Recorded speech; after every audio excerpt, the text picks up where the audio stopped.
বিনিয়ামিন তিনি গুপ্ত রাজনীতি রাখার পক্ষে তিনি তার মতামত ব্যক্ত করেছেন। দুজনেই একটি মিথ্যাচার করে গেলেন যে আমি গুপ্ত রাজনীতিকে আমি সমর্থন করি। কোনো ক্যাম্পাসে কোনো গুপ্ত রাজনীতি থাকা উচিত না। রাজনীতি এটা হলো একটা পাবলিক জিনিস, উন্মুক্ত জিনিস, এটা কখনো গোপনে করার কোনো জিনিস না। ছাত্র শিবিরের যে এক ধরনের গুপ্ত রাজনীতিকে তারা দোষারোপ করে তারা ওয়াকআউট করেছে। বিভিন্ন গুপ্ত সংগঠনের বিভিন্ন প্রোপাগান্ডাতে ঢাকা বিশ্ববিদ্যালয়ের কিছু শিক্ষার্থীও এই প্রোপাগান্ডা অংশগ্রহণ করেছে।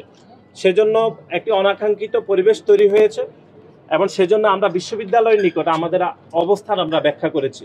আপনারা জানেন যে সামনে একটি ডাকসু নির্বাচন রয়েছে এবং ডাকসুর যে নির্বাচন, সেই নির্বাচনে বাংলাদেশ জাতীয়তাবাদী ছাত্রদল যেভাবেই অংশগ্রহণ করুক না কেন আমাদের একটি সাংগঠনিক কাঠামো লাগবে। আপনারা জানেন যে দীর্ঘদিন ধরে আওয়ামী লীগ প্যাসিবাদের কারণে আমরা এই সাংগঠনিক কাঠামোগুলোকে বৃদ্ধি করতে পারিনি।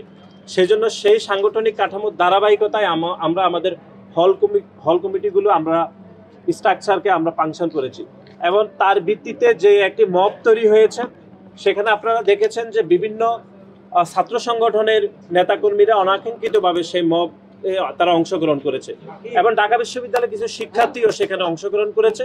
আমরা মাননীয় উপাচার্যকে বলেছি যে যারা গুপ্তভাবে এই মব তৈরিতে প্রোপাগান্ডা করছে তাদেরকে স্পেসিফিক করে সাংগঠনিক কাঠামোতে কিভাবে শ্রেণীবিন্যাস করা যায় সেজন্য আমরা মাননীয় উপাচার্যকে বলেছি। এবং একই সাথে ঢাকা বিশ্ববিদ্যালয় যে সকল সাধারণ শিক্ষার্থীরা, পতিত সাধারণ শিক্ষার্থী নয় বরং যারা আসলে সাধারণ শিক্ষার্থীরা, আমাদের এই হল কমিটি ঘোষণার কারণে তারা যদি কোনোভাবে পূর্বের রাজনীতিতে ছাত্রলীগের রাজনীতিকে মিশিয়ে যদি তারা কোনোভাবে ভয় পেয়ে থাকে, আমরা বলছি যে আমরা সে সকল সাধারণ শিক্ষার্থীদের সাথে আমরা অংশীদারিত্বের ভিত্তিতে আলাপ আলোচনা আমরা করতে চাই।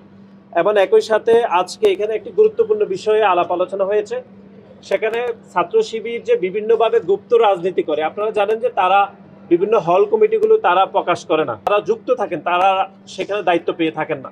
কিন্তু আমরা দেখেছি ঢাকা বিশ্ববিদ্যালয়ের বিভিন্ন হলগুলোতে বিশেষ করে ডিবেটিং সোসাইটি সহ অনেকগুলো সামাজিক সংগঠনে যারা প্রেসিডেন্ট সেক্রেটারি হয়েছেন তারা পরবর্তী সময়ে আমরা দেখেছি যে ছাত্র শিবিরের রাজনীতির সাথে যুক্ত হয়েছেন।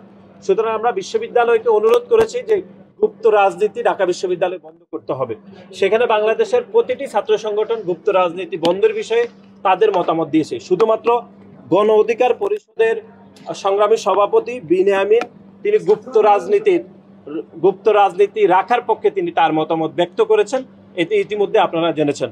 আমরা মনে করি বাংলাদেশের কোনো ক্যাম্পাসে কোনো গুপ্ত রাজনীতি থাকা উচিত না। তারই ধারাবাহিকতায় ঢাকা বিশ্ববিদ্যালয়ের পবিত্র মাটিতে কোনো গুপ্ত রাজনীতি থাকা উচিত না বলে আমরা মনে করি।